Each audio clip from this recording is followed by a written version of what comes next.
ఈ బస్సులు ఫ్రీ అని పెట్టిల్లు కానీ ఏం యూజ్ లేదక్క. నాకు అవ్వగారి ఇల్లు ఇన్నే, అత్తగారి ఇల్లు ఇన్నే. నడుచుకుంటా ఓడు, నడుచుకుంటా వచ్చుడు. అవును చెల్లె, అవ్వగారి ఇల్లు ఇక్కడనే, కానీ నాది దేవునూరు అత్తగారి ఇల్లే. ఆడికి పోదామంటే బస్ ఎక్కి పోదామంటే ఒకటే కక్కుడు. బస్ ఎక్కే యోగమే లేదు నాకు. అవునే, ఫ్రీగా వచ్చే వాటిని అనుభవించే అదృష్టమే ఉంటలేదు మనకు. పెద్ద సమస్య వచ్చి పడిందే. ఏంది ఆ దెబ్బెట్లా తాకింది? ఏం లేదక్క, అమ్మోలింటికి పోదామని ఫ్రీ బస్సే కదా అని ముచ్చర్ల బస్ ఎక్కిన. మంచిగానే కూర్చున్నా. బస్ స్టాండ్ వచ్చింది. బస్ స్టాండ్ పక్కకే కదా మీ ఇల్లు. చెప్పేదాకినరాక్క, మా ఇంటి గేటు ముందే ఆపిండు.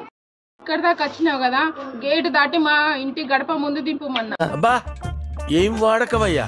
అబ్బో బస్సులో ఉన్న అందరూ నూకెత్తే మా ఇంటి గడప మీద పడ్డా, అందుకే ఈ దెబ్బ తాకింది. నిన్నైతే బస్సు వాళ్ళు అందరు నూకేసిళ్ళు, కానీ అయితే బస్ కిందనే పడేస్తుంది నిన్ను.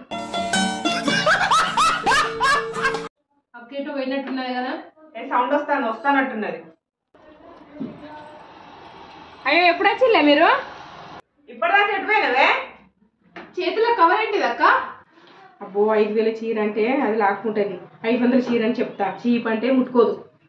ఒక పైన చీరలో పోతా అంటే ఆమె తోడు పోయిన్నే. నాకు నచ్చలే కానీ తీసుకున్నా. 500 చీరే. నీకు నచ్చలే అక్క? ఒకసారి ఈ చీర నీకు 1000 రూపాయలు ఇస్తా, ఈ చీర నాకు ఇచ్చాయక్క. ఖతం, bye bye, tata, good bye, గయా. ఏంమా మీరు 2 చీరలు పట్టుకొని తిరుగుతాను? నువ్వు ఏం చేయనే, ఫంక్షన్ పోతానా, ఈ పట్టు చీర కట్టుకుంటాను, దీనికి ఏంది పట్టు చీర కట్టుకొని వచ్చిందని అంటారు. నువ్వు మామూలు చీర కట్టుకుంటాను, దీనికి లేనట్టే ఏమైనా కట్టిందే కడుతుంది అని అంటారు. ఏం చేయనే, అందుకనే 2 కలిపి కట్టుకుందామని చూస్తాను.